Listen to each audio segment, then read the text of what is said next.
bienvenidas. Os explico un poco la dinámica de hoy. Tenemos con nosotras a dos personas ponentes. Una es Sandra Gómez, de la Fundación Francesc Ferrer i Guàrdia, y el otro es Pep Oliveras, de Colectic, que nos saludan. Ellos van a abordar el tema de las nuevas tecnologías y de la relación con este medio, ¿no? Desde dos puntos de vista distintos. Sandra nos va a aportar más una imagen sociológica, que es lo que hacen en la Fundación Francesc Ferrer i Guàrdia, más analítica, ¿no? Y sobre todo de relación entre el uso y la relación con las nuevas tecnologías y la desigualdad, ¿no? que es una cosa que también nos afecta a las entidades de la coordinadora. Y luego Pep pues, nos va a explicar ejemplos más prácticos, ¿no? Porque tiene una súper experiencia en Colectic de trabajo a través de las nuevas tecnologías con jóvenes. Luego vosotros os explicáis mejor, os presentáis mejor si me he dejado cosas. Entonces, primero habla Sandra alrededor de 35 minutos, luego Pep alrededor de 35 más y luego habrá el espacio de preguntas vuestras. Entonces, cuando llegue ese momento, ya os voy a decir que pidáis turno en el chat y de esta manera os vamos a ir dando entrada para que podáis hacer las preguntas en cuestión. Sí, básicamente esto. Lo que os quería decir es que en este rato, si tenéis algún problema también, comentarlo a través del chat, si hay algún problema con la comunicación o si hay alguna cosa que no se ve. Y sobre todo que os guardéis eso, las preguntas para el final y no las vayáis haciendo ahora porque no vamos a tener el momento en este momento de recogerlas. La última cosa es que este webinar está siendo grabado, con lo que si alguien se tiene que ir o queréis hacerlo llegar después a la gente, pues tendréis la posibilidad, os haremos llegar el link. Y la ultimísima cosa es que al final, antes de que terminemos, os voy a poner en el chat una encuesta de satisfacción, ¿no? Una valoración de la sesión para que podáis decir la vuestra. Os lo recordaré cuando lleguemos al final, pero en todo caso que lo sepáis. Creo que esto es todo. O sea que, Sandra, si quieres empezar, todos y todas tuyas. Gracias, Marta. Pues empezar un poquito presentándome. De hecho, Marta ya lo ha hecho y agradeciendo la invitación, que podamos estar hoy aquí compartiendo este espacio. Bueno, me reitero, yo soy Sandra, soy técnica de investigación en la Fundación Francesc Ferrer i Guàrdia, que es una entidad sin ánimo de lucro que llevamos ya 30 años trabajando en el ámbito de las políticas de juventud y de participación. Hacemos un poquito de investigación social aplicada, proyectos de asesoramiento, elaboración de recursos, un poco con la idea de fomentar la reflexión y el espíritu crítico, y aquí es un poco donde nace este ámbito, ¿no?, de investigación del que hoy hablaremos y que son las nuevas tecnologías. Y sin más, como vamos un poco así con el tiempo, yo soy un poco de enrollarme, os comparto pantalla y empezamos. Venga.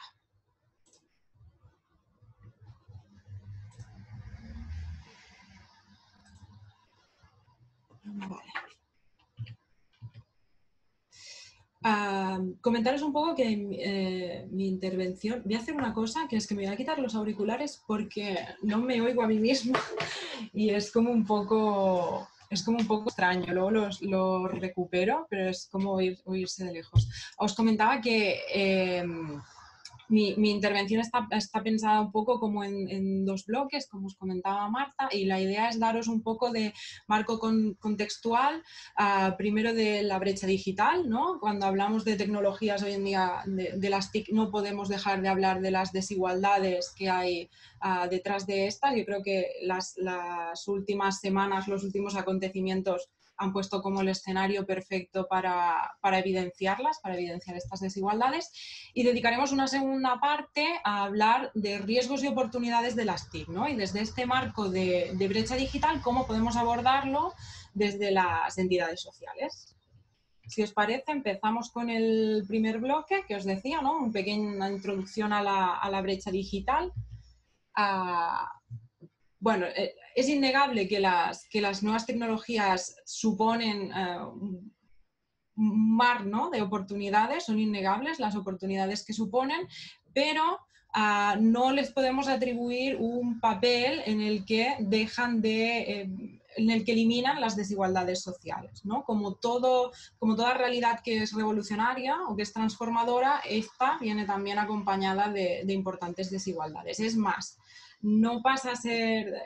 Creo que una de las cosas que veremos a lo largo de la intervención es que la brecha digital no pasa a ser una desigualdad social más, sino que viene a redimensionar el resto de desigualdades, ¿no? Les da un nuevo ámbito en el que desarrollarse, las agrava en según qué casos y al final las dota de una nueva dimensión. Como veis, hay infinidad, aquí solo hay algunas, pero hay infinidad de definiciones de la brecha digital y de hecho estas van evolucionando al ritmo en el que evoluciona también el ámbito tecnológico. De hecho, en un inicio hablábamos de brecha digital refiriéndonos de forma casi exclusiva al acceso, ¿no? A poder acceder a un ordenador, acceder a un dispositivo tecnológico, acceder a la red de Internet. Con el tiempo empezamos a hacer más una clasificación por categorías o por niveles de brecha digital y aquí empezamos a ver que no es suficiente con tener acceso a las TIC si no sabes utilizarlas, ¿no? Hay todo un componente de esta brecha que hablamos de segundo nivel, que sería la brecha de uso. Y aquí los estudios sobre brecha digital se centraron muchísimo en todo el ámbito competencial, sobre todo a nivel de competencia instrumental, ¿no? Veníamos de esta idea de que la brecha era acceder al dispositivo tecnológico, pues ahora cuando hablamos de competencias lo hacemos mucho con esta lógica de competencias de usar la máquina en cuestión, ¿no? O el dispositivo en cuestión. Y olvidamos un poco las competencias más instrumentales. Y en tercer lugar, seguimos avanzando, ¿no?, en este desarrollo de la literatura también del fenómeno y hablamos de una tercera brecha digital que es la brecha de calidad de uso o de aprovechamiento, ¿no? Que aquí sí que entramos más a hablar de temas de inclusión digital, de que la brecha digital no es simplemente tener acceso a un dispositivo, no es saber utilizarlo, sino que también implica qué provecho puedo sacar yo de ese uso tecnológico o de cuáles estoy quedando al margen.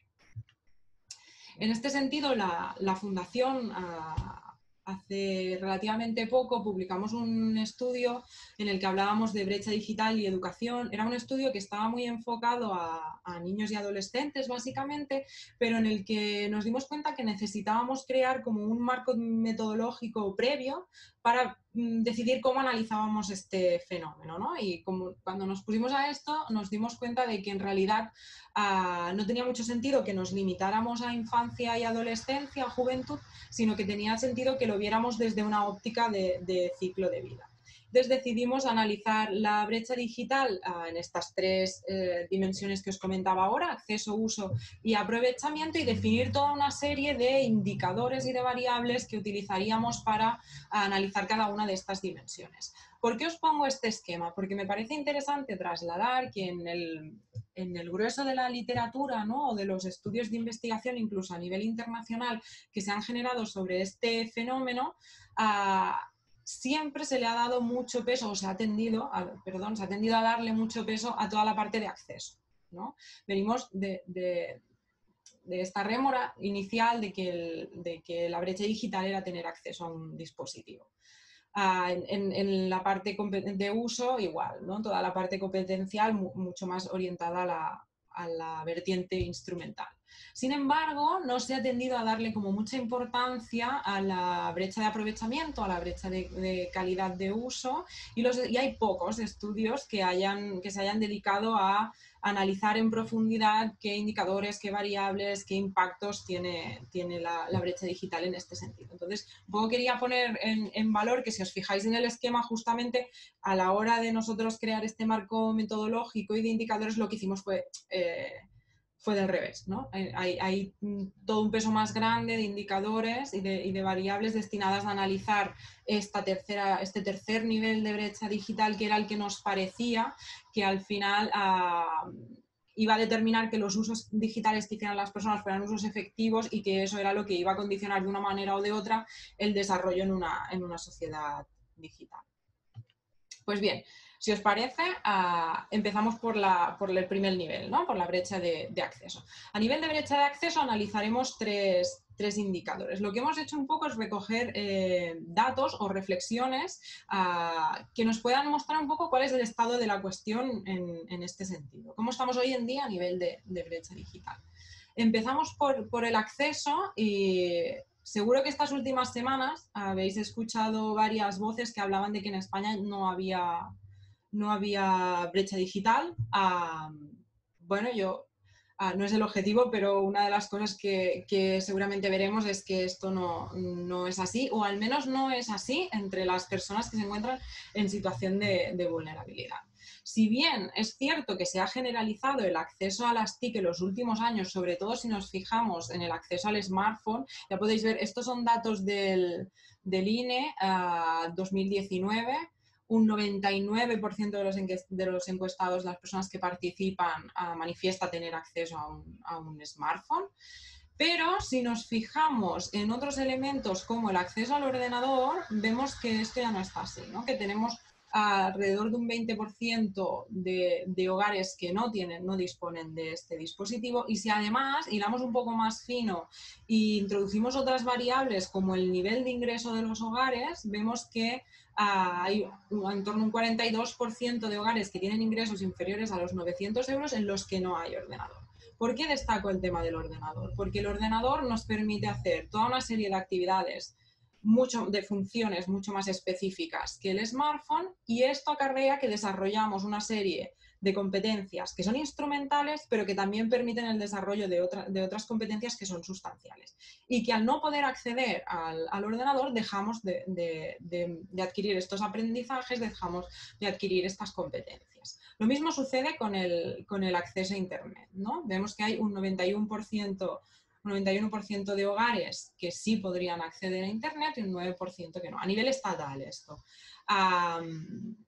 La pena es que el INE no nos da datos como más desagregados para introducir aquí variables. Sin embargo, en otros estudios que hemos podido hacer hemos visto que la nacionalidad de las personas tiene incidencia, el nivel de ingresos tiene una incidencia importantísima, y de hecho un dato que sí que podemos ver aquí es que alrededor de un 10% de los hogares, si vemos la diferencia entre la disponibilidad de ordenador y de acceso a Internet, podemos inferir que alrededor de un 10% de los hogares estarían accediendo a Internet exclusivamente a través del smartphone, con las limitaciones que esto puede comportar.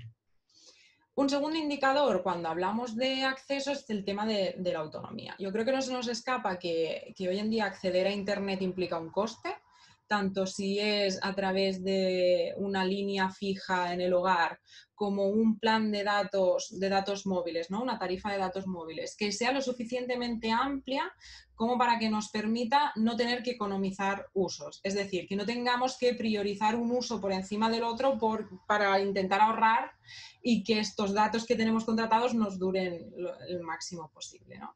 ¿Esto qué implica? Implica toda una serie de limitaciones al acceso, de barreras que impactan sobre la autonomía, ¿no? Personas que se tienen que desplazar para poder acceder a Internet, limitaciones, por ejemplo, cuando acceden a través de un equipamiento público, una biblioteca, porque hay limitaciones de horario, etcétera, etcétera.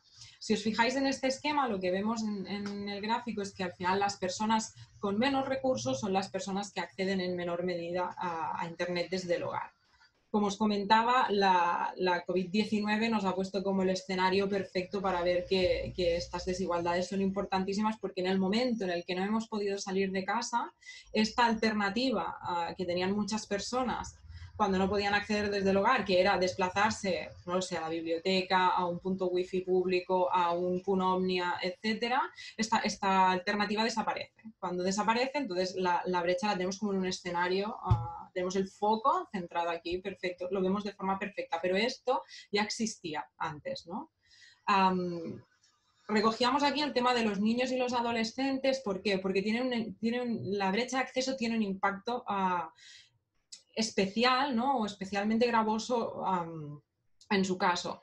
Por una parte, por las dificultades que implica para el seguimiento de las actividades académicas, en un contexto de la antigua normalidad, ya sin entrar en lo que ha pasado en toda esta situación de confinamiento, pero además también tiene otras repercusiones que pienso que también son muy interesantes, y es que es sobre el espacio relacional, ¿no? Al final, para ellos es un espacio de socialización, del que una vez que quedas excluido, estamos hablando de aislamiento, estamos hablando de temas de autopercepción, de sentimientos de pertenencia, etcétera, etcétera.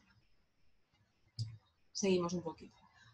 Otras de las desigualdades que son clarísimas en la dimensión de, disculpad, de brecha de acceso son los temas relacionados con la accesibilidad y la usabilidad. Cuando hablamos de accesibilidad, hablamos de la capacidad de las tecnologías o de los dispositivos, de las apps, de las webs, etcétera, de adaptarse a las diferentes capacidades cognitivas, motrices y demás de los usuarios, y cuando hablamos de usabilidad, hablamos de la capacidad de estas tecnologías de adaptarse a las necesidades del usuario. Bueno, yo creo que estamos lejos todavía de poder hablar de un diseño de accesibilidad universal, y esto está implicando que hay un porcentaje de la población que está quedando fuera de este uso de unas tecnologías que tienen unas potencialidades altísimas para dotar de autonomía a estas personas, y que no lo están haciendo porque no podemos acceder o porque no se puede acceder a dispositivos que se adapten a ellas. Y aquí hay dos elementos que pienso que también son interesantes, que es, por una parte, se ha detectado que hay un alto desconocimiento entre las personas que necesitarían estos dispositivos o soluciones técnicas adaptadas. Hay un alto desconocimiento sobre la existencia de estos, cuál necesitan, a cuál pueden acceder, si existe o no aquella adaptación que ellos necesitarían. Y por otra parte, la gran barrera es el coste.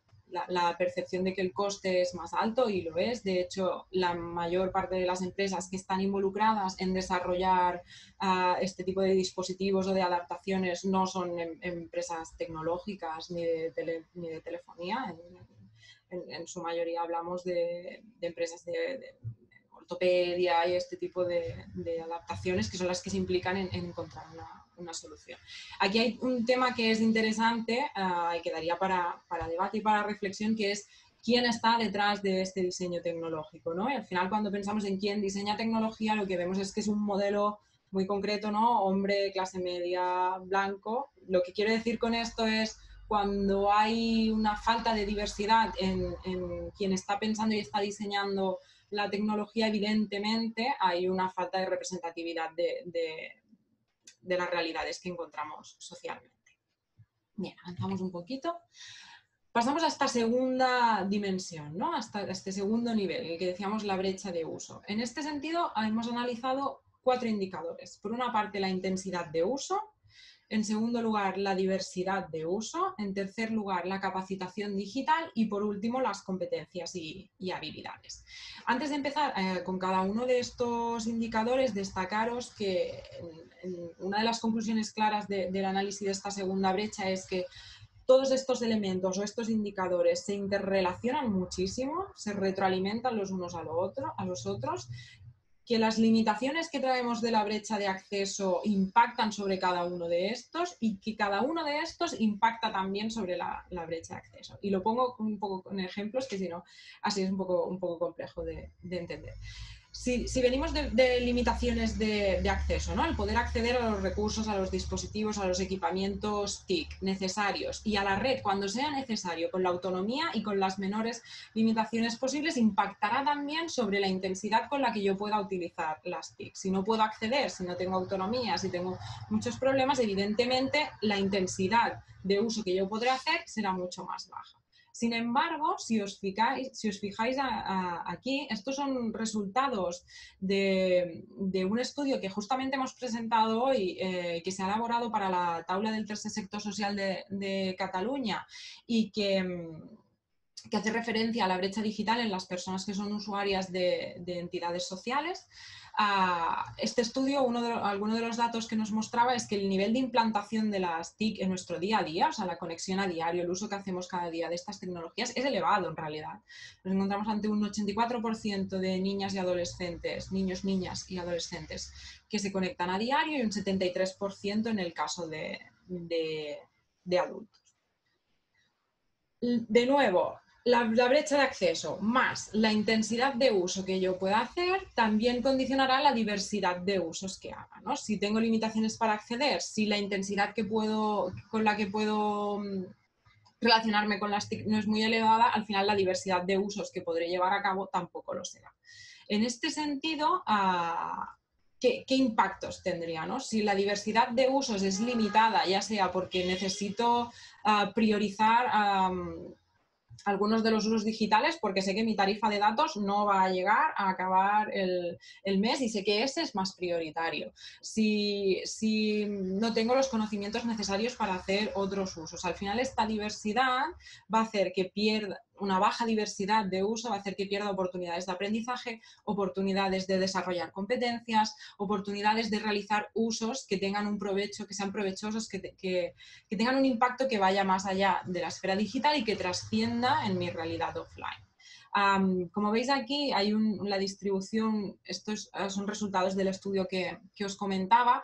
Como veis, los aspectos relacionales son los más transversales al conjunto de colectivos. Y aquí sí que me quería parar un poco y destacar a nivel de perfiles, por ejemplo, incluso en aquellos que presentan más dificultades o presentan una brecha digital más clara a nivel competencial, más dificultades de relación en el uso de las tecnologías, vemos que los usos relacionales, comunicativos, son siempre los que están presentes, ¿no? Son los más importantes. En el caso de personas que han vivido procesos migratorios, son clave. Si relacionarnos y tener contacto con nuestro entorno a nivel digital es esencial para todas las personas, para las personas que han vivido un proceso migratorio lo es aún más si cabe, ¿no? Porque es la forma de mantener estos lazos, este entorno social que se pierde por la distancia física, se recupera, ¿no? O se mantiene aún con las limitaciones a través del espacio virtual. Como decíamos antes, en el caso de adolescentes, de jóvenes, es esencial también, porque acaba constituyendo un espacio más de relación que es tan importante como el que sucede en el espacio offline, por decirlo de alguna manera. En los jóvenes, además, también repuntan algunos usos que no están tan presentes entre la población adulta, como sería el tema de videojuegos, el tema de escuchar música, videoclips y demás, y todo el tema formativo a través de Internet. A nivel de capacitación digital, como sucedía con el resto de elementos que habíamos ido viendo, la capacitación digital está condicionada por las brechas, las limitaciones en la brecha de acceso, la intensidad en los usos que yo pueda hacer y la diversidad de usos que haga. Y a su vez, mi capacitación digital o la capacitación digital de la persona condicionará qué intensidad de uso hago, qué diversidad de usos puedo llevar a cabo. Y aquí hay dos factores o dos grandes grupos de factores que son muy claros. Por una parte, los factores socioeconómicos que condicionan el acceso a los recursos, a dispositivos y demás, y también condicionan mis posibilidades de acceder a diferentes formaciones para capacitarme. Y hay también un elemento generacional, ¿no? Que influiría tanto en la forma en la que se entiende la capacitación digital como la importancia que se le da a esta. Además, vemos que hay otros elementos que también se interrelacionarían, como serían la velocidad del avance tecnológico, ¿no? Por ejemplo, si la situación de partida de una persona ya es de desigualdad, la velocidad o la celeridad con la que el avance tecnológico se produce hace que cada vez sea más difícil que esta persona se adapte, se ponga al día, llegue a tener una capacitación digital que le permita desarrollarse de forma óptima en esta sociedad digital.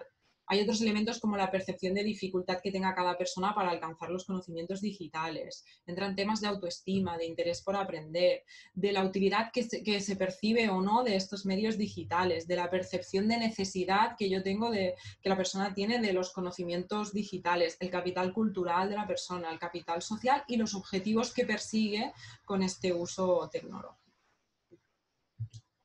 Y llegamos al último indicador de esta segunda dimensión o brecha de uso, que son las competencias y las habilidades. De nuevo, lo que os había ido comentando en los anteriores, ¿no? Las condiciones de acceso, el tipo de uso de las TIC, la intensidad de estos usos, la predisposición que la persona tenga a la capacitación digital y el aprovechamiento que haga de esta capacitación digital condicionará las posibilidades de desarrollar más o menos competencias y habilidades digitales, o de desarrollar unas o de desarrollar otras, ¿no? Y además todos estos elementos a su vez estarán condicionados por las competencias digitales que tenga la persona. Es evidente que si una persona tiene más competencias y habilidades digitales, hará usos más diversos.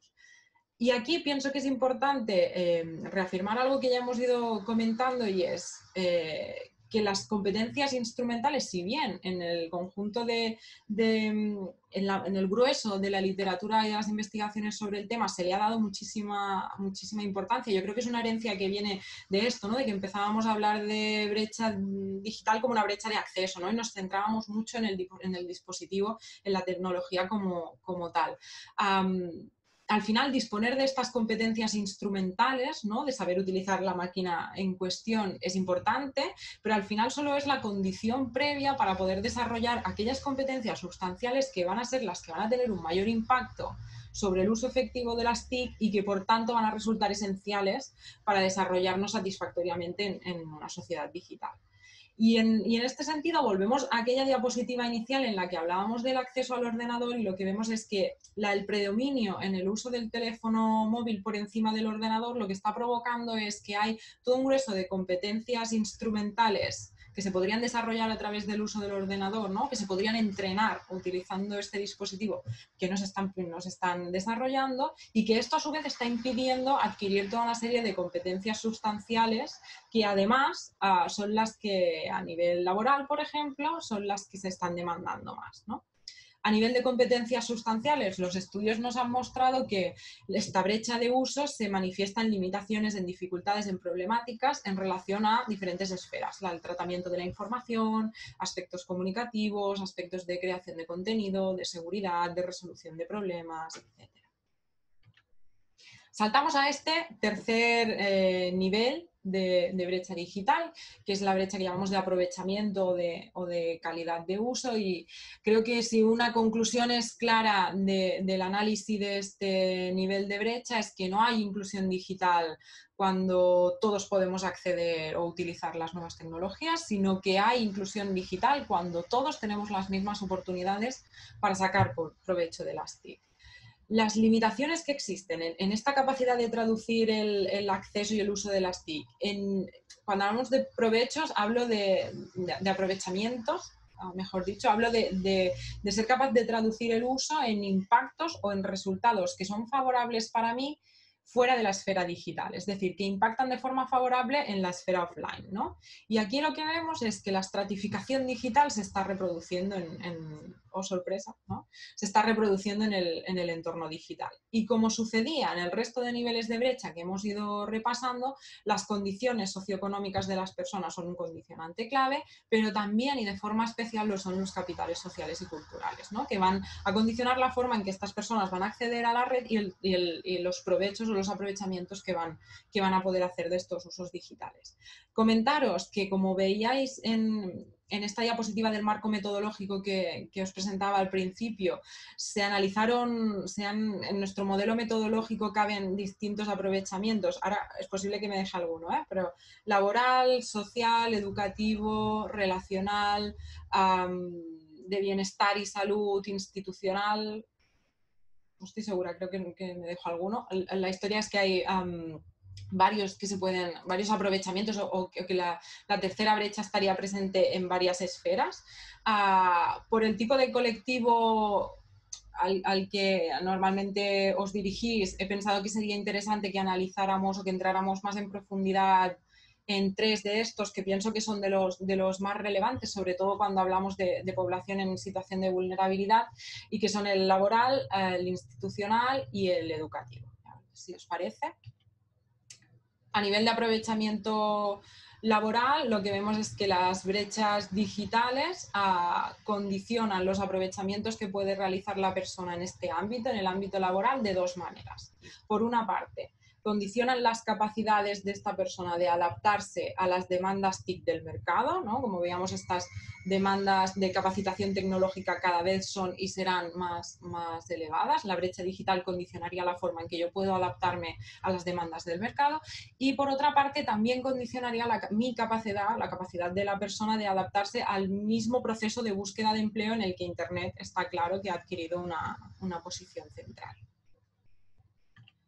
Cuando hablamos de aprovechamiento institucional, lo que vemos es que están surgiendo nuevas formas de desigualdad que vienen dadas por las carencias de esta inclusión digital de una parte de la población y el proceso o la progresiva digitalización de las relaciones entre la ciudadanía y la administración pública. Y aquí hay varias barreras que se presentan como de forma muy clara, ¿no? En primer lugar, tenemos la percepción de falta de claridad en los procesos para realizar determinados trámites. Después, pese a esta progresiva digitalización, nos encontramos todavía de forma a menudo, ¿no? Nos encontramos a menudo con mal funcionamiento de las webs, de las aplicaciones que nos deben permitir estos trámites, y sobre todo hay un tema que es el redireccionamiento constante, ¿no? Entras a una página web que te envía otra, que te envía otra, que te envía otra, entonces esto hace que el proceso sea muy, muy complejo y ya estamos perdiendo gente por el camino. Y esto también contribuye a que haya una percepción de falta de garantías, ¿no? En la relación, por el hecho de realizar este trámite por vía telemática y no presencial. Y además hay otra barrera que a mí me parece que es muy relevante, y es que para realizar estos trámites siempre se requiere de identificación, ¿no? A través de DNI, NIE, etcétera, por lo que ya tenemos una barrera de entrada a todas aquellas personas que no tienen su situación administrativa regularizada. Esto nos llevaría a pensar que existiría entre una parte de la población toda una resistencia a realizar los trámites de forma digital, y en realidad más bien lo que vemos es que hay demandas de que se provean las herramientas para que el acceso a estos trámites sea igualitario, ¿no? Y se habla mucho de herramientas de apoyo. Si no puedo realizar el trámite a través de la web, por lo menos necesito tener, me lo invento, pero un teléfono al que pueda llamar y me den apoyo para que yo, de forma lo más autónoma posible, pueda acabar este trámite. Y por último, el aprovechamiento educativo. No se nos escapa, como decíamos antes, que entre niños y adolescentes el impacto de la brecha de acceso es altísimo, ¿no? El hecho de que nos impida el uso de los recursos TIC necesarios para seguir el desarrollo de las tareas educativas. También se apuntan desigualdades de digitalización entre algunos centros educativos que harían que haya niños, adolescentes que estén más habituados a trabajar con según qué herramientas, que entiendan las herramientas TIC de una manera o de otra. Y también aquí, lo que veíamos en este informe que os comentaba inicialmente de brecha digital y educación, lo que veíamos es que paradójicamente, ¿no?, aquellos centros que están más digitalizados son también aquellos centros que se prestan a una mayor desigualdad. ¿Por qué? Porque si esta mayor digitalización del centro no viene acompañada de medidas que garanticen que ese niño, cuando salga de la escuela, va a tener acceso al dispositivo necesario, acceso a la red para seguir el ritmo que se da en el aula, la brecha a distancia que voy a generar es aún más alta que en aquellos centros en que el nivel de digitalización quizás no sea tan elevado. Además, hay un aspecto que también es interesante, que es la incidencia que tienen las desigualdades sociales y digitales de los niños y de los adolescentes, pero también de su entorno familiar en relación a cómo pueden gestionar los riesgos por estar presentes en la red, ¿no? Al final no es solo la brecha digital de niños y adolescentes, sino también la brecha digital de aquellos que hacen el acompañamiento, ¿no? Y que pueden realizarlo de una manera o de otra, pero que estará condicionado también por su propia brecha digital. Y en el caso de los adultos, lo que veníamos comentando, ¿no? Si tomamos en consideración la automatización del mercado, la creciente implantación de las tecnologías en nuestro día a día, el aumento que previsiblemente esto va a tener, la falta de posibilidades de extraer provechos a nivel educativo también va a reducir las oportunidades de mejora de las condiciones de vida.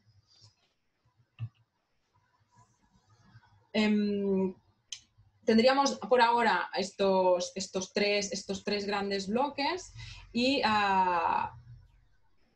¿Sí, Marta? ¿Me ves? Estoy pasándote, me estoy pasando. No, vas bien, pero te iba a decir que te quedan 3 minutos para que lo tuvieras presente. Vale, intento poner el turbo y de la segunda parte haré como un resumen. Estoy un Vale, poco persiana, yo me voy enrollando y no acabo. vale, Gracias. gracias. Bueno, lo que quería explicaros es que al final la brecha digital está claro que tiene unas implicaciones que van mucho más allá de las implicaciones individuales, ¿no? Tiene unas implicaciones colectivas clarísimas y las entidades sociales no son ajenas a esto. De hecho, las entidades sociales ya están abordando la brecha digital, les está suponiendo muchísimas dificultades en sus actuaciones del día a día. Aquí con diferencias, ¿no? Hablamos de entidades sociales y parece que hablamos de un pack homogéneo y no lo es en absoluto. Cada entidad tendrá una realidad distinta, pero sí que es cierto que se están produciendo dificultades a nivel de reducción de la eficacia de sus intervenciones, de las oportunidades para generar empoderamiento, autonomía, etcétera. El segundo bloque, que os hablaba de riesgos y oportunidades, voy a intentar meter el turbo e ir muy rápida a cómo potenciamos usos provechosos y prevenimos riesgos teniendo en cuenta este marco de brecha digital. Y aquí un poco la idea que quería trasladar es que no existe el riesgo cero en la red y que no debe existir. De hecho, para que se pueda producir un aprendizaje y hagamos un uso crítico, no debe existir un riesgo cero. Y al final, desde las entidades, lo que podemos hacer es promover esos usos provechosos, ¿no? Aportando aquellas herramientas que permitan que las personas equilibren estos riesgos y estas potencialidades, ¿no? Y acompañar también en la gestión de los riesgos. Y esto implica, por una parte, aportar herramientas competenciales y, por otra parte, fomentar la capacidad de estos individuos de realizar usos que tengan impactos positivos en su esfera online. A nivel de riesgos, como decía, se pueden abordar desde el acompañamiento en el desarrollo competencial, tanto a nivel instrumental como sustancial, ¿no? Riesgos técnicos, riesgos económicos relacionados con el mal uso de la información personal. Pero lo que me parece como muy interesante es abordar también los riesgos desde el acompañamiento al desarrollo de estos usos provechosos. Y aquí os lanzaba algunos temas que pienso que por el tipo de colectivo podrían ser interesantes de trabajar o de abordar, que serían, por ejemplo, la identidad y la huella digital, ¿no? Como ser conscientes de que lo que hacemos en la red también crea una identidad virtual, unas características que nos definen y sobre las que el resto no nos percibe, nos entiende, que hay una huella digital, es decir, que lo que hacemos en la red genera un rastro, que nada es gratis, tampoco en Internet, y por lo tanto si no estamos pagando un precio en euros es porque lo estamos pagando con datos. Pienso que son reflexiones interesantes a hacer. Todo el aspecto relacional, hemos tendido a hablar mucho como de riesgos, de problemáticas, ha copado los titulares, sobre todo cuando hablábamos de infancia, de adolescencia, y muchas veces era justificado, pero muchas veces esto también nos ha hecho perder de vista las potencialidades de las TIC en este sentido. Y al final un poco la idea que quería trasladar es que cuando hablamos de TIC no hablamos de nuevas tensiones, en realidad hablamos de tensiones redefinidas, ¿no? En los últimos años hemos visto un crecimiento exponencial de conceptos grooming, sexting, phishing, de todo, que al final nos han hecho un poco como pensar que una determinada lacra social era responsabilidad de esa herramienta tecnológica, y al final esto tiene un riesgo, y es que nos puede hacer perder de vista cuáles son los elementos estructurales en los que realmente se basa esta lacra social, ¿no? Yo siempre pongo, por ejemplo, las relaciones de control entre adolescentes, ¿no? Hubo una temporada que se hablaba mucho del double check de WhatsApp, y la culpa era de esto, y al final la culpa va mucho más allá, y esta herramienta de WhatsApp es una forma de redimensionar este problema, pero está claro que el problema tiene una base estructural en que nos encontramos en una sociedad patriarcal, machista, con unos roles de género muy definidos.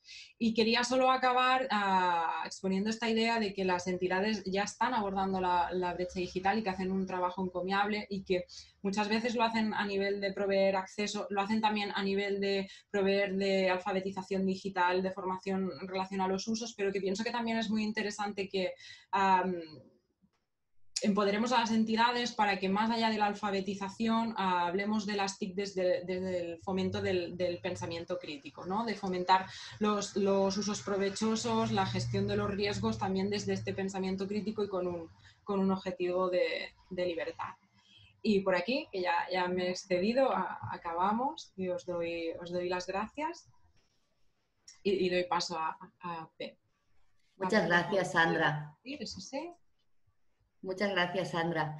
Creo que justo has hablado ahora al final de unos temas que Pep creo que va a retomar cuando hablabas justamente de generar pensamiento crítico, y creo que el otro día cuando teníamos la conversación preparando este espacio, ¿no? Él era una de las cosas que repitió en varios momentos, o sea que genial darle esta entrada. Cuando quieras, Pep. Perfecto. Pues sí, gracias, Sandra.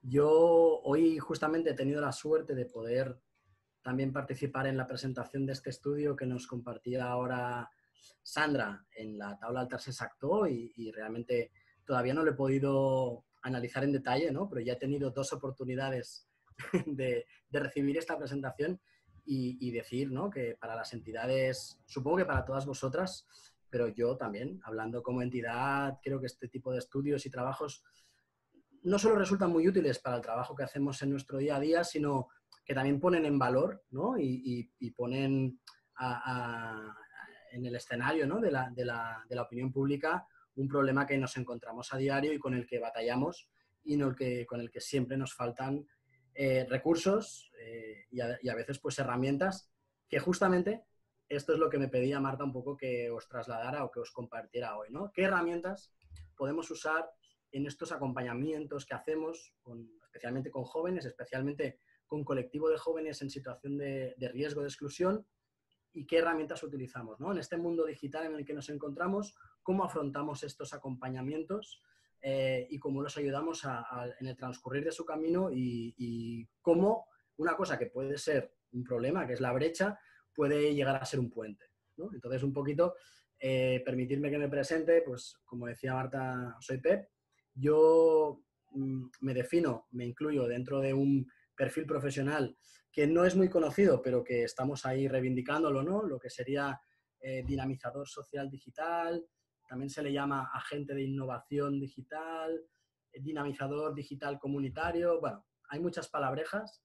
Deciros que hemos ahora creado una asociación de profesionales en este tema y que a nivel estatal se está trabajando entre varias redes de telecentros y varias redes de entidades que trabajan en ello, ¿no? Yo además tengo la suerte de haber podido participar, de haber podido trabajar en varias entidades. Por aquí está una compañera con la que he compartido años de luchas y de proyectos, en la Fundación Marianao, donde estuve 8 años y ahora llevo ya pues casi 4 o 5 en Collectic. Y os vengo a presentar un poco proyectos, aterrizando un poco, totalmente de acuerdo con la visión que estaba aportando Sandra, y os vengo a aportar un poco la visión de estos proyectos que hacemos con jóvenes y siendo una cooperativa que nos dedicamos al tema de la tecnología, ¿vale? Entonces, bueno, comparto la presentación. Marta os hará llegar la presentación. De todas formas, deciros que la presentación es sobre todo un guión que me sirve para hablar un poco del tema, pero sí que veréis que cuando la recibáis, que es interesante porque en cada una de las diapos tenéis el enlace al proyecto al cual hago referencia, ¿vale? Por lo tanto, quien quiera estirar del hilo e investigar un poco más, pues que podéis pinchar en los enlaces y ahí encontraréis la información que yo os presentaré, pero mucho más, ¿vale? Entonces, bueno, Collectic somos una cooperativa. Eso también tiene bastante que ver un poco con lo que hacemos, porque al final nos definimos como tal. Somos una cooperativa sin ánimo de lucro. Eso significa pues, que las personas trabajadoras somos socias y, por lo tanto, las decisiones al final sobre el gobierno, ¿no? De la propia entidad están, de alguna forma, pues, compartidas con todas las personas que día a día pues, trabajan en ella, ¿no? Al final es una forma jurídica, pero me refiero a que la propia filosofía de trabajo está pues totalmente enganchada, ¿no? a también la forma en la que lo hacemos. Entonces, es una cooperativa que nació, eso sí, de una asociación que ya existía, Associació per Joves TEP. Estamos en el barrio del Raval, en Barcelona. Por lo tanto, el colectivo de personas al que atendemos pues está muy relacionado con el colectivo que hay en este barrio de Barcelona, que es un barrio muy diverso, muy rico en diversidad de gente y de personas y de entidades, pero con algunos colectivos muy concretos, especialmente en la franja de jóvenes. Y entonces nosotros básicamente lo que hacemos es actividades de alfabetización digital, de capacitación, de acompañamiento en procesos de inclusión sociolaboral, y luego lo que hacemos también es, como entidad un poco como de segundo nivel, digamos, coordinarnos en estas redes en las que participamos con otras entidades. Tanto es así que nosotros lo que hacemos es, por ejemplo, algunos de las licitaciones o de los programas o de los proyectos que llevamos a cabo, tenemos un poco la figura de ejecutar esa actividad con el colectivo directamente, pero también tenemos el encargo de coordinar lo que sería la oficina técnica de soporte a todos los proyectos y a las entidades que forman parte, ¿sí? O sea, de alguna forma estamos haciendo el doble papel como entidad que da la actividad, y también a la vez somos la oficina técnica que coordina a las otras entidades en algunos casos, ¿vale? En nuestro caso, pues tenemos lo comentaba Sandra, y me consta que por aquí algunas de las entidades que estáis lo conocéis bien, porque nosotros somos la oficina técnica Collectic, llevamos la oficina técnica de la Xarxa Òmnia. La Xarxa Òmnia son unas 120 entidades en toda Cataluña, que lo que hacen es eso, trabajar con la tecnología, alfabetización digital, inclusión digital, a través de la tecnología con colectivos especialmente sensibles en situación de riesgo de exclusión. Nosotros somos la oficina técnica, significa que damos recurso y soporte a las entidades que lo necesitan, y también llevamos la oficina técnica de la Xarxa Puntic, que la Xarxa Puntic es el paraguas donde está dentro la Xarxa Òmnia, pero que además están todas las bibliotecas que tienen punto de acceso, todas las ludotecas y centros cívicos que hacen también actividades en este sentido. Por lo tanto, la Xarxa Puntic sería pues más de 500 entidades o puntos donde la ciudadanía va, se conecta, va a recibir soporte, y muchas de estas personas pues son jóvenes. Y entonces, ¿qué detectamos en este público? ¿Qué tipo de actividades piden, necesitan o se hacen con ellos, ¿no? Comentaros que nuestro lema define bastante bien un poco la filosofía de la entidad, ¿eh? La tecnología para la transformación social. Es decir, entendemos que la tecnología tiene que ser una herramienta. Hoy en día las competencias digitales deberían ser un trabajo transversal, es decir, no debería, entendemos, haber una asignatura o un módulo de trabajar la tecnología, digamos, en los estudios, sino que la tecnología debería estar transversalmente en todos los procesos educativos que se desarrollen. Por lo tanto, creemos también que en cualquier proceso de inclusión, de acompañamiento, de mentoría que se haga, tendremos que tener en cuenta la dimensión, ¿no?, del mundo digital, tanto los riesgos, tanto como las oportunidades, que las hay, ¿sí? Y por eso estamos aquí, para hablar un poco de ellas, ¿vale? Os presento algunos proyectos que he seleccionado que creo que pueden ser bastante ilustrativos y que pueden inspirar, bueno, espero poder dar algún ejemplo de lo que estamos hablando, ¿sí? Tenemos el PFI, o se le conoce también pues, en algunos sitios, ¿no? Son las típicas pues, aulas taller o proyectos. Bueno, en este caso es una fusión de varios proyectos que acabó confluyendo en un proyecto que es una formación reglada, o sea, reconocida por el Departamento de Educación, pero que nació un poco también como un espacio educativo a medio caballo entre formal y no formal, en el que se hacía una capacitación muy técnica sobre, en este caso, el PFI, que es Programa de Formació Inicial. Es una formación que está pensada para la reincorporación de jóvenes que o bien han abandonado el sistema educativo en alguno de sus puntos y no han podido acreditar, en este caso, los estudios secundarios obligatorios, y puede ser una oportunidad para hacerlo, o puede ser una oportunidad para reengancharse siguiendo con sus estudios, o puede ser una oportunidad para entrar en el mundo laboral. En este caso, la formación tiene un aspecto técnico muy importante, que es el mantenimiento y reparación de equipos informáticos, ¿sí? Entonces, claro, la motivación de los jóvenes que vienen es muy aprender cómo montar un ordenador, instalar un ordenador, montar una red. Su motivación por la tecnología, por lo tanto, es muy alta, pero ¿qué nos encontramos? Como comentaba antes Sandra, una cosa hay como varias brechas, ¿no? Una sería la del acceso, ¿no?, la del uso, y la de la calidad de uso. Pues claro, estos chicos que vienen con realidades muy distintas, además algunos pues vienen de algún centro de acogida o de alguna residencia, bueno, lo que es el dispositivo o la conexión pues es una cosa muy familiar para ellos, pero no tanto ese tipo de uso, esa calidad de uso que se le puede dar, ¿no? Entonces ellos vienen aprendiendo o queriendo aprender cómo instalar un ordenador, y lo que aprenden es todo lo que pueden llegar a hacer realmente utilizando la tecnología, ¿sí? Y a eso me refiero a ir más allá de montar un ordenador, sino realmente entender cómo a través de las redes sociales pues también pueden mejorar o incluso llegar, ¿no?, a oportunidades laborales nuevas, otros círculos de amistades, algunos de ellos que intentan salir o reconectar o desconectar o con un ambiente positivo, ¿no?, que les ayude.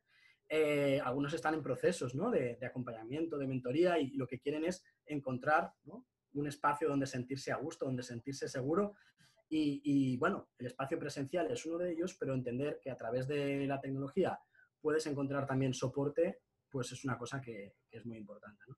Entonces, este sería uno de esos proyectos en el que quiero destacar algunos aspectos. Por ejemplo, el hecho que va acompañado de unas prácticas laborales. Esto supone que las personas que están atendiéndoles, que están acompañándoles en este proceso, forman parte de esta primera experiencia laboral, en la que hay un aspecto muy, muy, muy importante, que es, a partir de momentos en que ellos se sienten capacitados con el uso de la tecnología, su autoestima sube muchísimo, y en esta primera experiencia laboral muchos de ellos van en calidad de técnicos, ¿no? Entonces, bueno, es una experiencia súper positiva en su caso. El acompañamiento es esencial. Muchas veces tenemos a chicos que no es tanto el problema de técnicamente del conocimiento, sino el sabré estar allí y, ¿no?, ser el referente tecnológico para resolver esas dudas. Entonces, con ellos hacemos este acompañamiento, que cuando están en las prácticas, ellos tienen unas tutorías virtuales, también presenciales, una vez a la semana presencial, pero durante toda la semana tienen un contacto directo todo el rato con sus tutores. Entonces, cualquier duda, cualquier cosa, tienen su propio canal. Después comentaré el tema de los canales, qué canales utilizar, qué herramientas utilizar en la comunicación, en el acompañamiento con los jóvenes, y por qué unos canales y no otros, ¿vale? Entonces, este grupo de jóvenes lo que tienen es una aplicación propia, bueno, no propia, es una aplicación, o sea, es el Telegram, que lo puede usar cualquiera, pero me refiero, muchas veces lo que se hace es no utilizar la herramienta que ellos usan para comunicarse entre ellos, sino una herramienta que ellos identifican como: esta es la herramienta de mi tutor, con quien yo hablo, es la herramienta donde voy a buscar soporte y ayuda, ¿no? Y funciona muy bien, ¿vale?, esta metodología. También comentar que en este proyecto es en uno donde, más se potencia, y donde hemos visto este potencial y este desconocimiento a veces de la tecnología como soporte educativo. Tenemos una plataforma que también la comento porque me preguntan muchas veces por ella, ¿no?, el Moodle. El Moodle se puede usar de muchas maneras y puede ser un poco a veces vertiginoso, pero no pasa nada. O sea, se puede usar de muchas maneras. Puedes tener tu campus universitario montado dentro del Moodle, pero luego lo puedes usar a pequeña escala y no hace falta tener virguerías. Realmente el Moodle puede ser una plataforma donde colgar archivos, donde descargar ejercicios, pero también puede ser un foro.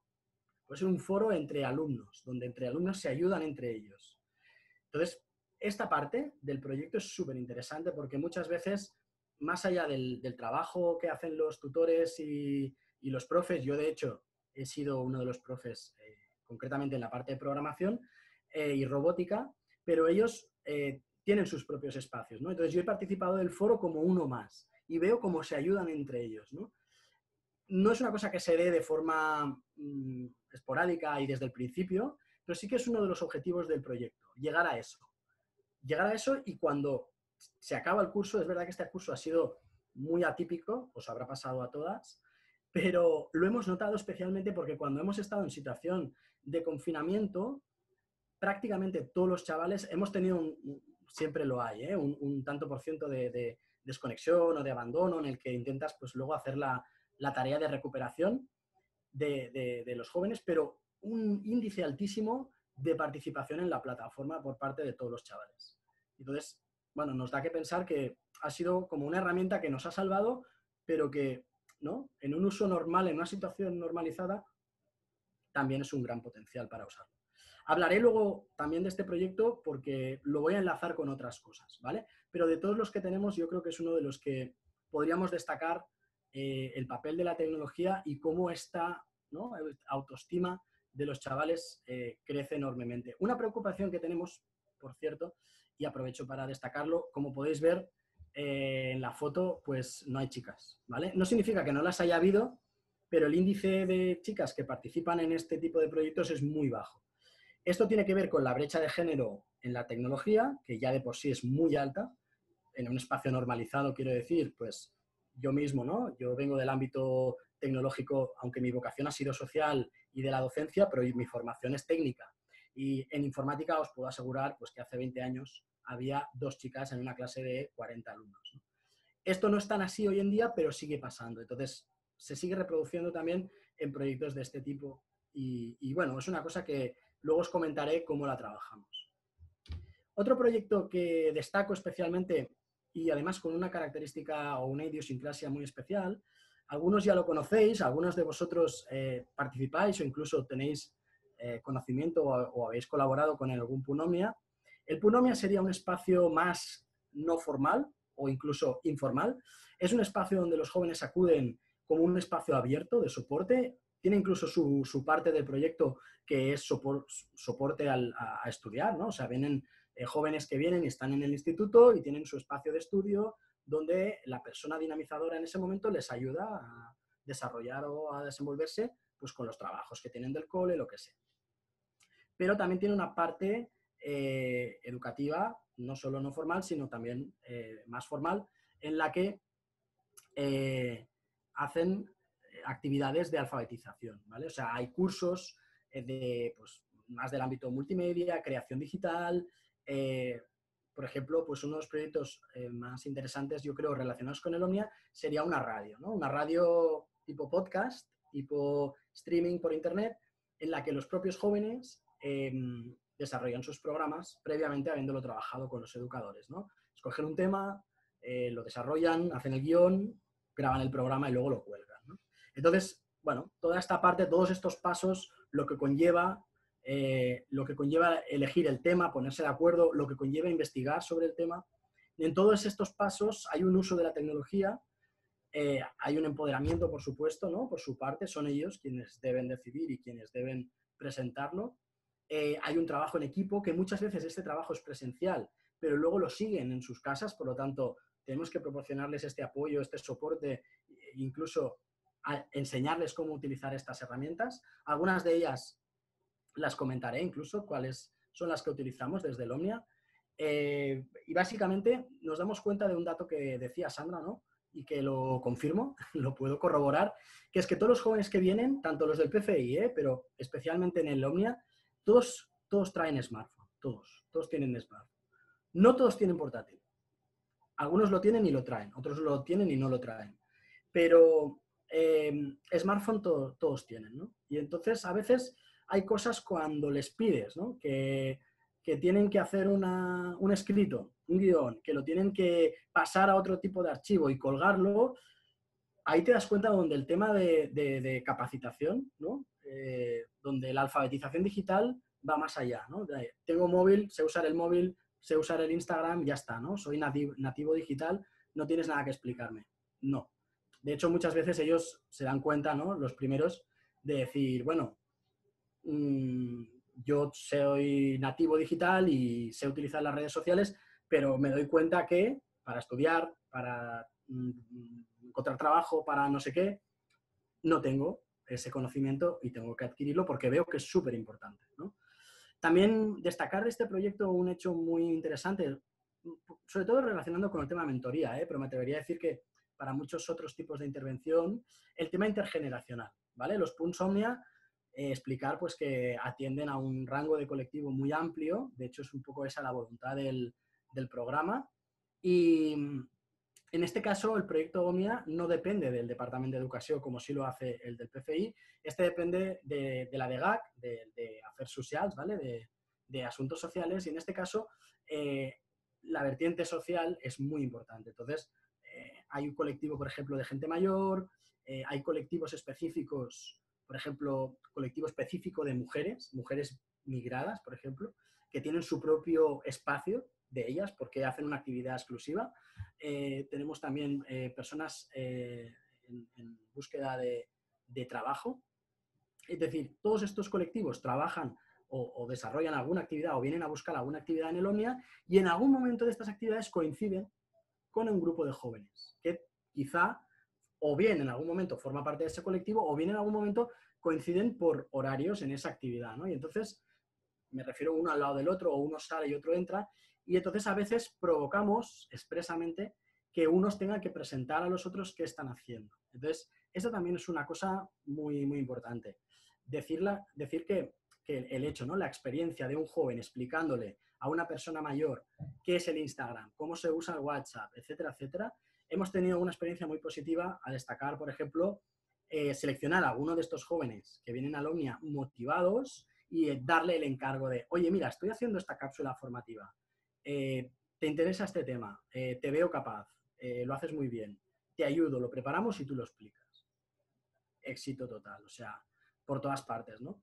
Sé que no somos los únicos que lo hemos hecho, ¿no? Quiero decir, es una experiencia que dentro de los Omnia se lleva mucho a cabo, con compañeros y compañeras que forman parte de la red, lo comentamos a menudo, y creo que es una experiencia para poner en valor y para compartirla, ¿no? Súper interesante.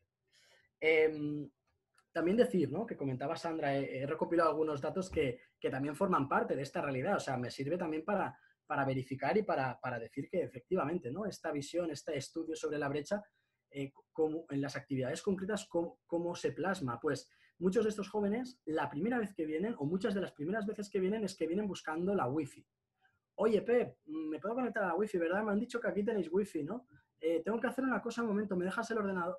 Entonces, a partir de ahí empieza muchas veces la detección, el invitar a pasar, y este también es un punto muy interesante. El Omnia para nosotros sería la puerta de entrada de muchos de los proyectos que realizamos. ¿Vale? Comentar un proyecto que los 2 o 3 proyectos que comentaré ahora no los comento tanto en profundidad porque para mí, aunque son proyectos muy, muy interesantes, lo que explico es que vienen a complementar los otros 2 que os he comentado, ¿vale? Y comentaré también el tema de herramientas, que al final para mí es la parte más práctica. Pep, sí. un segundito, pues que no quiero hacer como con Sandra, que le ha avisado muy tarde. Tienes 10 minutos más, lo digo para que tengas en cuenta. Venga. Genial, gracias, genial. Y perfecto porque, ¿no? Un poco el grueso de los proyectos que os quería presentar, las experiencias, son estas 2 y lo complemento con estas otras experiencias que pienso que también pueden ser bastante ilustrativas, ¿sí? Rabalfab, ¿qué es? Rabalfab en realidad es un proyecto o es más bien una actividad, no sé cómo decirlo. Rabalfab es un espacio dentro de nuestro local. Al final es un espacio que tenemos donde tenemos un montón ahí de cosas que es para que la gente las use, ¿no? Y cuando digo cosas quiero decir, pues, cacharritos, robotitos, ordenadores, impresoras 3D, etc. Dentro del Omnia o dentro del PFI, en algún momento vamos con los jóvenes a ese espacio y realizamos una actividad. Si algún joven, a partir de haber descubierto este espacio, a partir de sus motivaciones o sus inquietudes, dice, oye, he oído que con la impresora 3D me puedo hacer una pulsera y la puedo dibujar, ¿es verdad? ¿No? O haciendo la propia actividad con ellos, quieren seguir, pues el Rabalfab tiene un espacio que es para que la gente, la ciudadanía en general, venga, acuda y lo use, ¿no? El término de Rabalfab viene un poco de los Fab Labs, ¿vale? Los Fab Labs es una red de proyectos, de espacios donde se desarrolla todo el tema del movimiento maker, ¿vale? Que ahora pues, no pasaré a explicarlo, pero seguro que os resulta familiar. Y toda la filosofía maker de háztelo tú mismo, investiga la tecnología, destripa, ¿no? los componentes, monta tú mismo, aprende a usarlo, pide ayuda, investiga. Y un poco es ese espacio de intercambio de conocimiento, espacio de montar proyectos, espacio de cacharrear y Raval, pues porque está en el Raval, ¿no? Entonces, bueno, decir que este tipo de tecnologías atraen mucho. El retenerlos luego cuesta, pero a través de una propuesta pues se puede vehicular, ¿no? Nosotros normalmente trabajamos con pequeñas propuestas, son más fáciles de también decir, ¿no? Que para mí es una estrategia que resulta, que es dividirlo en pequeñas cápsulas o pequeñas iniciativas o pequeñas propuestas de vamos a montar un dron, vamos a montar un circuito, vamos a montar una máquina arcade, vamos a montar un X, lo que sea. Lo tienes ahí, puedes enganchar a un grupo de chavales, de chicos, de chicas para que se animen a ese proyecto. Es un proyecto que empieza y acaba y que lo tienes ahí pautado en el tiempo y por lo tanto te permite trabajar con ellos en este corto espacio. Corto puede llegar a ser un par de trimestres, o sea, no es tan corto, ¿eh? Pero bueno, y decir que aquí también se juntan jóvenes de diferentes sitios, de diferentes proyectos, la cual cosa también muy interesante, ¿vale? Otro proyecto que para mí también es bastante complementario, lo explico no tanto en profundidad como los otros, pero ya veréis, ¿no? Makers para la inclusión, que tiene como un subtítulo que le he puesto Coding. Deciros que estos en realidad son dos proyectos. Os explico. Este proyecto tiene una parte que es la parte proyecto europeo, ¿vale? Es un proyecto subvencionado por una línea Erasmus Plus que subvencionaba a través de la Unión Europea una entidad que se llama All Digital, que propone este tipo de proyectos. Y por otro lado, Makers para la Inclusión es un proyecto que presentamos al Ayuntamiento de Barcelona, ¿no? Entonces, primero nació uno y luego exportamos el otro. Entonces, el proyecto es el mismo, básicamente se basa en lo mismo, que es un proyecto de aprendizaje y servicio donde cogemos a un grupo de jóvenes, los formamos en temas de robótica, impresión 3D, lo que he comentado antes, del Rabalfab, ¿vale? Es decir, los formamos en ese ámbito, pero desde el principio ya les decimos que sepáis que lo que vamos a hacer con este proyecto es que esto que estáis aprendiendo lo vais a tener que explicar a una clase de primero de la ESO, a una clase de sexto de primaria, da igual. O sea, seleccionábamos, evidentemente, aquí hay todo un trabajo en red con los institutos, con las escuelas del barrio y, bueno, destacar aquí que en este tipo de proyecto, una vez más, ¿no? El empoderamiento, en la parte de yo soy el experto, la experta, el que aprendo a usar la tecnología y luego lo explico, ¿no? Era una de las partes fundamentales. En este proyecto, este especialmente, es uno en los que hemos trabajado más con el tema de la brecha de género, es decir, seleccionamos los grupos dando ya no solo una paridad, sino, o sea, las listas del proyecto, porque se nos llenaban. Pues claro, cuando hicimos esta propuesta, pues los coles, evidentemente, pues estaban encantados en participar y sí que les dijimos, el grupo va a ser de tantos, porque no podemos asumir más, y tiene que haber tanto número de chicas para tanto número de chicos, ¿vale? Que en realidad era la mitad. Y en algunos casos conseguimos que fuese más de la mitad de chicas, ¿vale?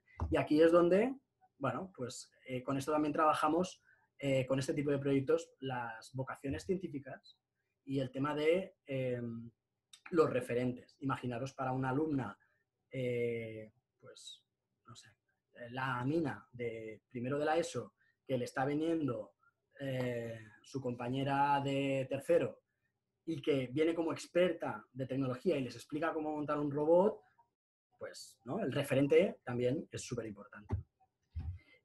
Otro proyecto, muy brevemente, que también hemos estado haciendo ahora, y lo relaciono con cosas que también decía antes Sandra, y que para mí son súper importantes.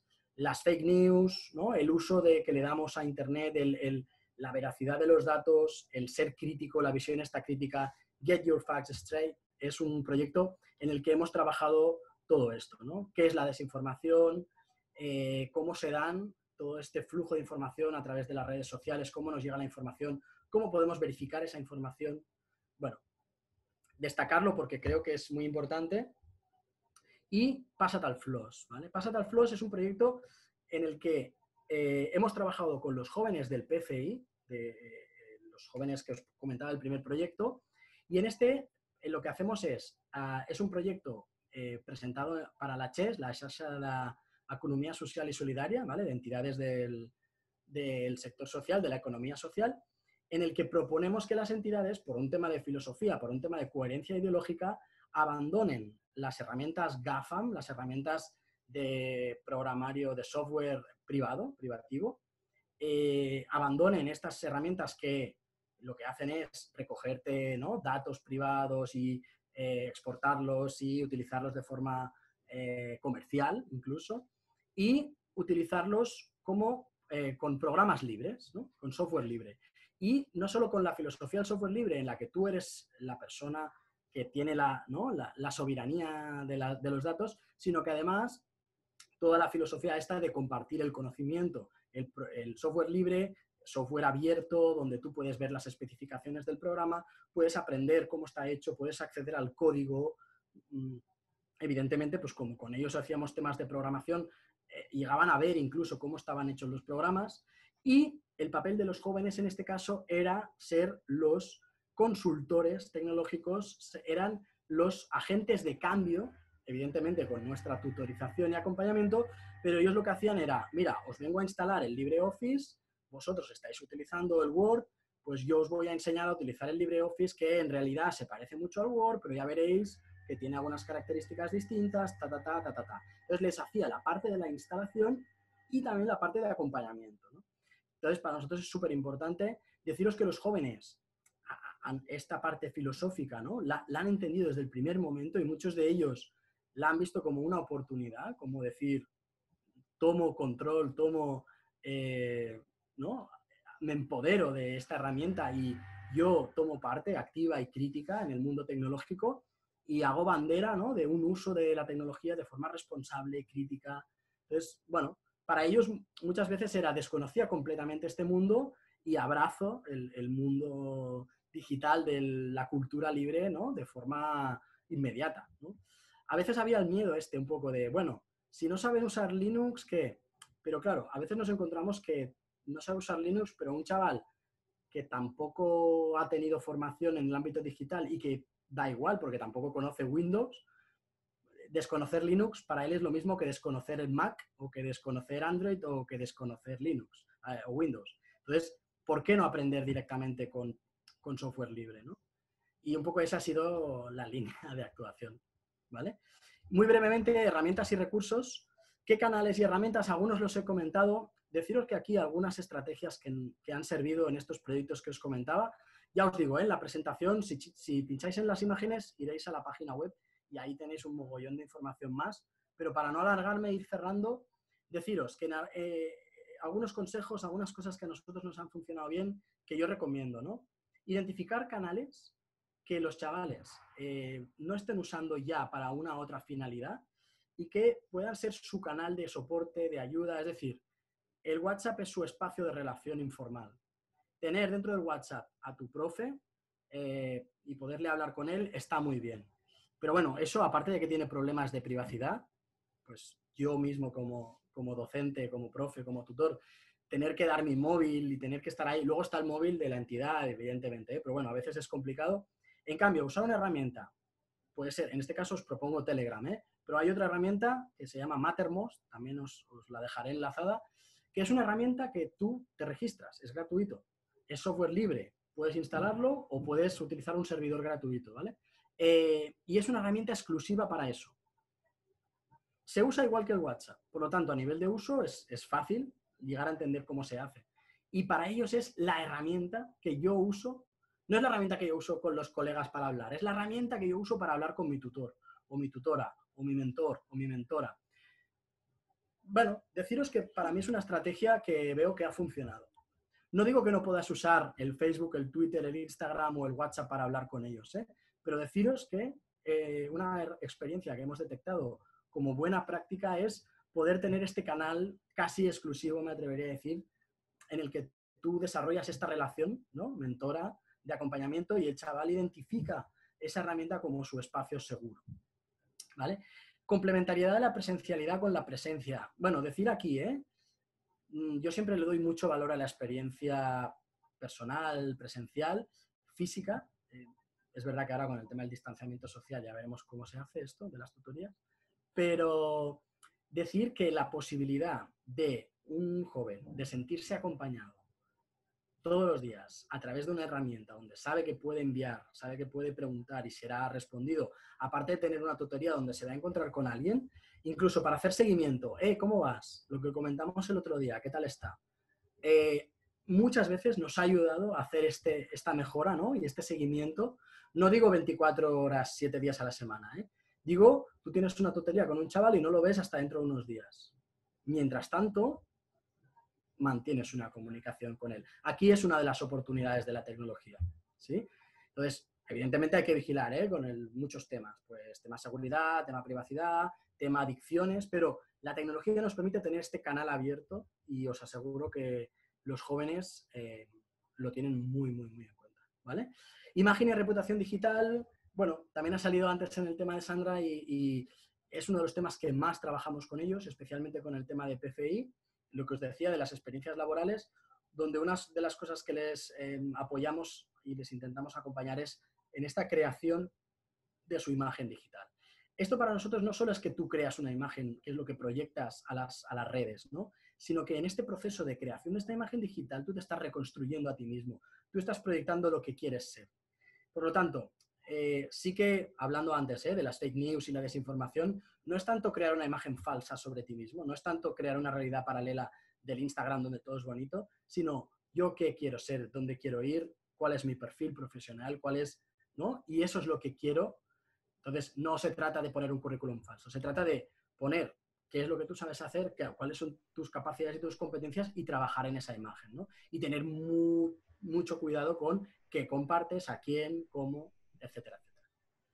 Entonces, bueno, he ido un poco, ¿sí? Sí, Clavadísimo. sí, perfecto. Muchas Pues gracias, Pep. aquí, ya os digo, la presentación que os la pasará Marta, en cada una de las diapos, si pincháis en ella, iréis a la página donde están los proyectos. Vale, pues muchas gracias. Ahora de lo que se trataría es que las personas que estáis al otro lado, ¿no? Y habéis podido escuchar las presentaciones, a través del chat pudierais pedir turno de palabra y os damos entrada, si os parece. A ver, voy a ver. Yo me he hecho algunas preguntas aquí por si acaso, o para dar un poco de margen a que la gente piense si no sale nada, pero animaros, que los tenemos aquí. Pep, ¿nos oyes? ¿Que te has quedado parado? Sí, sí. ¿Me Ah, oís? vale. Sí, te Vale. oímos. Me Te pongo la cámara otra habías vez. quedado... Mira, Sí. por aquí tenemos una primera pregunta que nos hace Nerea. Sí, hola. Hola, Nerea. ¿Puedes darte la imagen? Sí, sí, sí, Genial. sí. Hola, ¿qué tal? Muchas gracias, súper interesante, Sandra y Pep. A Pep le conozco de alguna visita que ha hecho también al Punomnia con la Silvia. Bueno, súper interesante y muchísimas cosas a tener en cuenta que no estábamos teniendo en cuenta, porque de un día para otro los proyectos de mentoría presenciales pasamos a la forma virtual sin haberlo meditado ni estar formadas, ¿no? Y es verdad que nosotras estábamos muy preocupadas con la brecha digital en cuestión de la accesibilidad, lo que habéis explicado. Y ahora que nos planteamos la vuelta en septiembre, yo me gustaría hacer una pequeña formación, porque como no sabemos si podrá ser de todo presencial o tendremos que combinar virtual y presencial, me gustaría hacer como una pequeña formación, preparar una pequeña formación para las personas mentoradas y mentoras.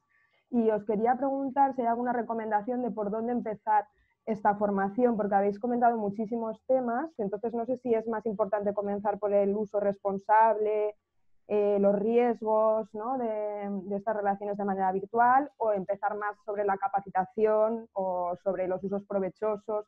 ¿Cómo nos recomendáis cómo podríamos empezar estas formaciones para que puedan tener herramientas?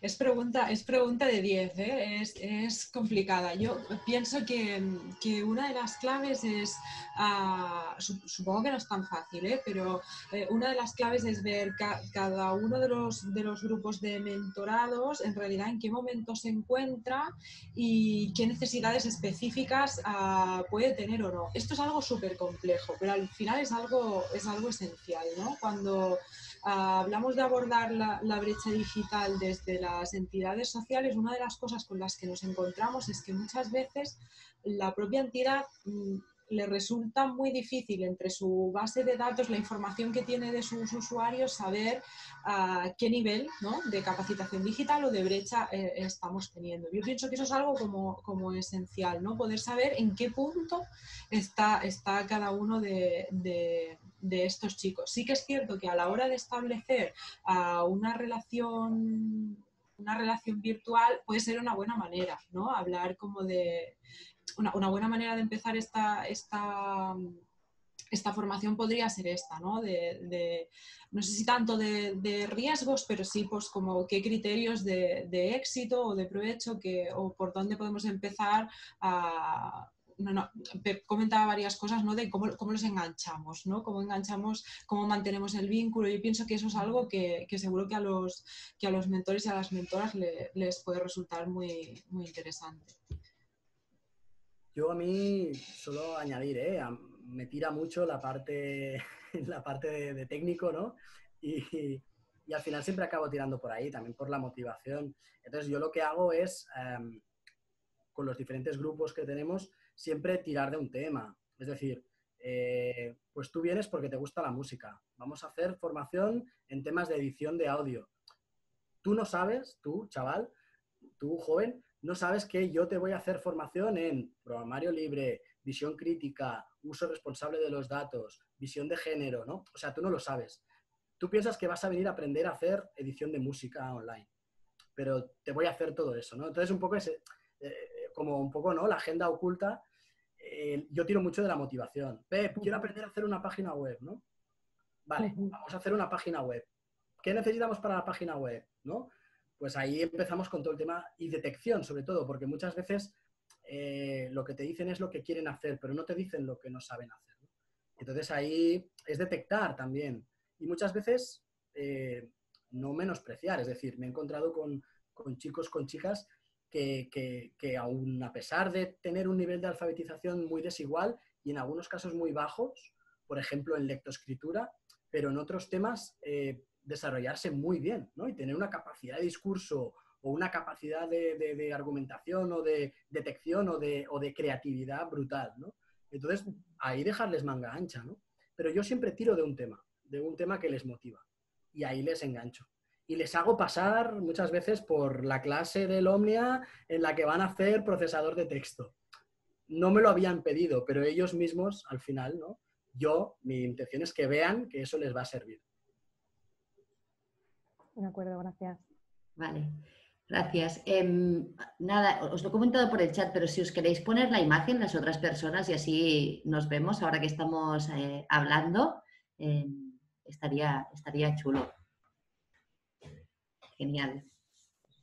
No sé si alguien quiere hacer alguna otra pregunta. Como no somos mucha gente, sentiros libres de daros o sea, de desbloquearos el micro. Preguntas, e incluso me atrevería, Marta, a decir que experiencias o compartir, porque muchas veces, y no, en estas charlas muchas veces es mutuo, y el aprendizaje es mutuo entre todos y yo os he explicado algunos proyectos, también me gustaría saber cómo se reflejan, ¿no? En los vuestros, las similitudes o lo que hayáis vivido parecido a esto que os comentaba, ¿no? Venga, Raquel.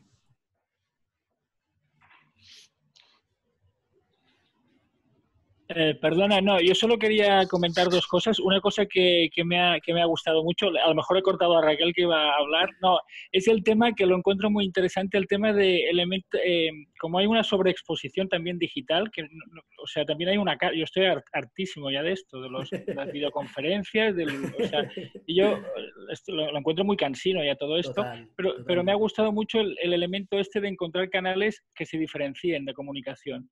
Que has hablado del Telegram, todo esto lo he encontrado muy interesante porque sí que es verdad que al final tú mismo en el teléfono tienes en el chat tienes lo del trabajo, lo de los amigos, es muy... Entonces eso lo he encontrado muy interesante. Y otro tema que yo sí pienso luego yo creo que hay muchos miedos también, por ejemplo el tema de que tú en las relaciones de mentoría si abres este canal es un canal que también a mí me da un poco de miedo porque no lo controlas tanto, pero luego hay un otro elemento interesante que estaría relacionado con lo que decía a lo mejor Nerea de caras a la formación, que es la brecha generacional. Nosotros que tenemos un programa de mentoría con jóvenes y a lo mejor el tipo de mentor puede ser un mentor más mayor, a veces hay una brecha generacional en el uso de todas estas tecnologías que creo que es interesante también abordarlo. Que tú ya has dado pistas de cosas que pueden ser interesantes, pero sí que es verdad que tú con los jóvenes los puedes ver muy predispuestos, ¿no? A eso, En cambio, a los mentores, a lo mejor yo algunos de los que tengo no los vería tan predispuestos, ni tan formados, ni tan seguros en ese ámbito. Sí, sí, totalmente, comparto. Y te diría que nosotros, claro, no tenemos tanto la red de mentores y de voluntariado, aunque sí que en algunos de los proyectos lo hemos desarrollado, pero no lo tenemos en la entidad de forma permanente, digamos, más allá de la labor de tutoría, ¿no?, que hacemos los educadores. Pero con entidades con las que hemos trabajado sí que veo que hay como toda una parte de capacitación y acompañamiento al mentor. O sea, el mentor acompaña al joven, quien acompaña al mentor, ¿no? Y para mí es fundamental, ¿eh? O sea, formar a las personas que tendrán que estar con estas herramientas, totalmente. Y aquí por añadir, pienso que una cosa que también como muy esencial es que al final mentor y mentorado hablen el mismo idioma, ¿no? Y a veces este ámbito digital hace que estemos como hablando de idiomas súper distintos y que a veces el trabajo que tengamos que hacer sea más con el mentor un poco en eso, de qué herramientas me está hablando, de que cuando yo recuerdo yo fui a hacer un grupo de discusión y me dijeron TikTok y me quedé blanca porque yo no sabía lo que era en aquel momento. Y claro, se te queda una cara de cuadro y dices, vale, ahora que, bueno, porque estamos hablando, estamos desconectados, ¿no? Entonces, la importancia de realmente generar vínculo y generarlo también hablando el mismo idioma, ¿no? Sí, yo con lo que decís quería añadir que sobre todo ahora, ¿no?, que nos damos cuenta que los proyectos de mentoría, todo el mundo se está planteando qué va a pasar en septiembre, si vamos a incorporar alguna parte de la relación en virtual. A mí me habéis hecho pensar bastante en que, bueno, hasta ahora habíamos dicho, venga, pues ya está, ahora nos pasamos a lo virtual, hacemos las formaciones en virtual, hacemos el acompañamiento en virtual y promovemos que se vean persona mentora y mentorada, ¿no?, en virtual. Pero claro, me habéis hecho pensar mucho en que eso necesita y quizás un paso previo, que es preparar a esas personas para este espacio, ¿no? Porque de hecho ahora no nos ha dado tiempo casi, bueno, nada, ¿no? De un día para otro, ¿no?, nos hemos visto en esto, pero sí que me habéis hecho pensar en eso, ¿no? Que necesitamos de un espacio de preparación, ¿no? Para, si vamos a hacer que nuestros proyectos vayan hacia este canal, ¿no? Totalmente, totalmente. Y al final es un proceso de adaptación que todos estamos viviendo y que nos ha tocado hacer ahora, ¿no?, de carrerilla, y que ahora decimos, bueno, pues traslado lo presencial a lo virtual, pero no siempre es tan sencillo como trasladar lo presencial a lo virtual. Al final hay que replantear qué implicaciones tiene traspasar, ¿no? Traspasarlo todo a lo virtual, qué implicaciones tiene, qué criterios quiero mantener y cuáles quiero transformar. Yo pienso que lo interesante de esta situación es que al final, bueno, nos ha empujado, nos ha obligado, pero nos da como las bases para transformar muchas de las cosas que van más allá de si la sesión X la haces, ¿no?, si esa reunión es presencial o es virtual, ¿no? Nos obliga a replantear cosas que pueden ser muy transformadoras.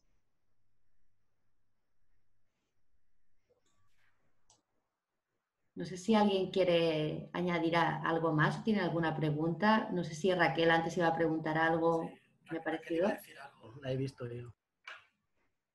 No tienes audio. Que escuchaba que Pep lanzaba una pregunta, pero yo con Pep tengo un problema que lo escucho muy flojito y tengo estos cascos así discretos 100%. Y entonces le he pedido, ¿me puedes volver a escuchar dar la pregunta? Entonces no he escuchado la pregunta que ha hecho para poderle contestar.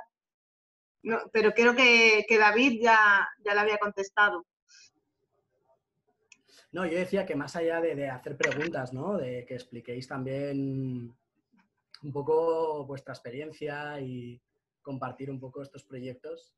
Los de Raquel los conozco bien porque he estado ahí con ella batallando, pero ¿no?, un poco estas realidades que os encontráis y qué cosas os han funcionado o no, o si lo que hemos explicado os resulta útil, ya no digo inspirador, sino si creéis que os puede servir de alguna forma, ¿no?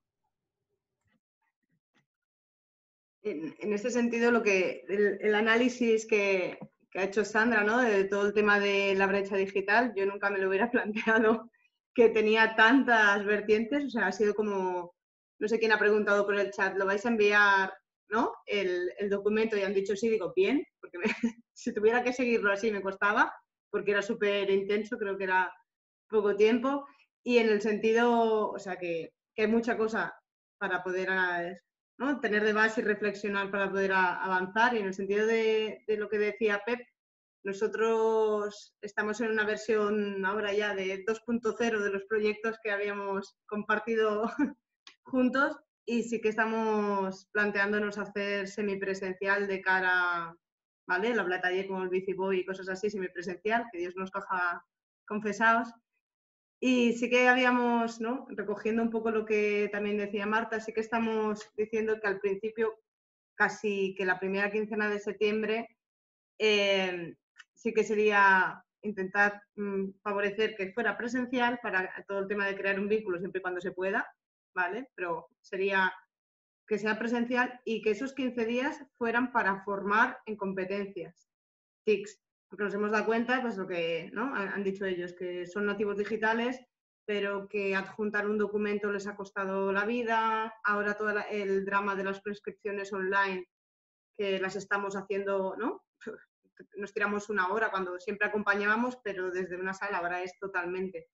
Pues bueno, todo lo que se hablaba de que son nativos, pero que hay son analfabetos, o sea, tienen el acceso, pero no tienen el conocimiento. Entonces, en ese sentido, yo creo que ha estado muy bien.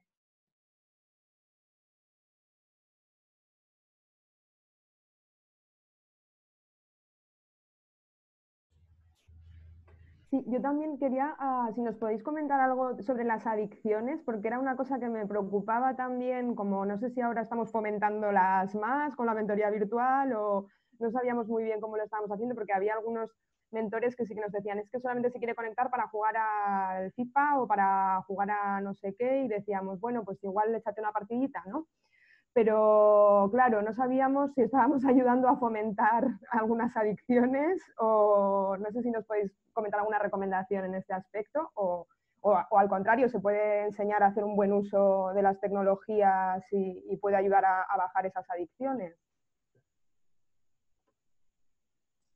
Yo quizá lanzo aquí una reflexión, y es que el término adicción a las TIC se incluyó hace poco en manuales médicos y demás. Yo creo que lo hemos venido como sobreutilizando muchísimo en los últimos años, ¿no? Al final siempre nos pasa, cuando hay algo desconocido, algo novedoso, los de mi generación éramos súper adictos a la televisión. Ahora ya no, porque ahora ya nadie ve la televisión, lo vemos todos por streaming, ¿no? Pero también ahora pues, hay adicción pues esto, al móvil, porque pasan muchas horas, porque no sé qué. Al final, también lo que tenemos que pensar es que es un espacio en el que ellos desarrollan parte de su día a día. Entonces, el hecho de dedicar más horas o menos horas creo que no debería ser tanto un indicador, ¿no? De está tantas horas al día es adicto.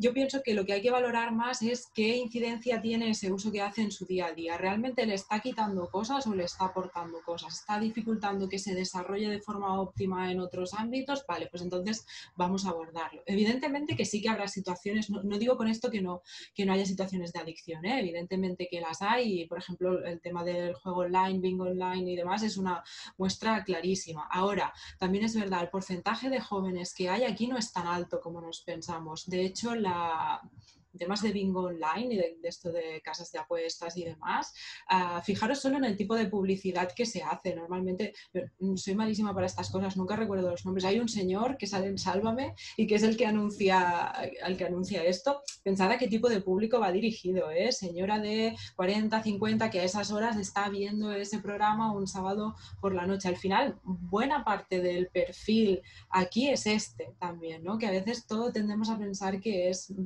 que será mucho más en los jóvenes, y seguro que hay, pero que no lo quiero decir que no lo generalicemos, porque no todo el uso que requiera muchas horas es un uso adictivo, por decirlo de alguna manera. El tema de videojuegos, por ejemplo, es muy claro. Al final los videojuegos online también es una forma de generar comunidad y para muchos chicos es una forma de encontrar carencias o de cubrir carencias que fuera del espacio virtual no se dan, de relación, de comunidad, de pertenecer, etcétera. Entonces yo pienso que lo que hay que valorar más es esto, qué le aporta, qué le quita, por qué este tipo de uso y si hay algo que nos choca. No sé si un poco he contestado. ¿Sí? Bueno, yo iba, si no hay, es decir, si hay alguna otra pregunta, ahora sería el momento, porque ya nos estamos pasando 8 minutos del momento de cerrar la sesión y hay algunas personas que se han tenido que ir ya porque tenían otras reuniones, porque ahora nos pasa esto de que empalmamos reuniones o sea, con menos de un minuto de diferencia entre reunión y reunión. Entonces, nada, solo quería añadir que gracias por las presentaciones, gracias a las personas que habéis venido. Y eso, no sé si alguien quiere añadir algo, que haga así con la mano. Y así os veo rápido. ¿Vale? Veo que no. Por lo tanto, cierro. Gracias a ti, Pep, y a ti, Sandra, por vuestras intervenciones. Al resto os haremos llegar un correo con la hoja de valoración. La tenéis también aquí en el chat. Si la queréis hacer rápido ahora, veréis que en menos de 5 minutos lo tenéis hecho. Es de estas de poner numeritos. Y igualmente os lo haremos llegar por correo, tanto el vídeo de la sesión como las diapos que nos han pasado. Hasta pronto. Muchas gracias. Gracias a todos. Una abrazada a la resta. Adeu.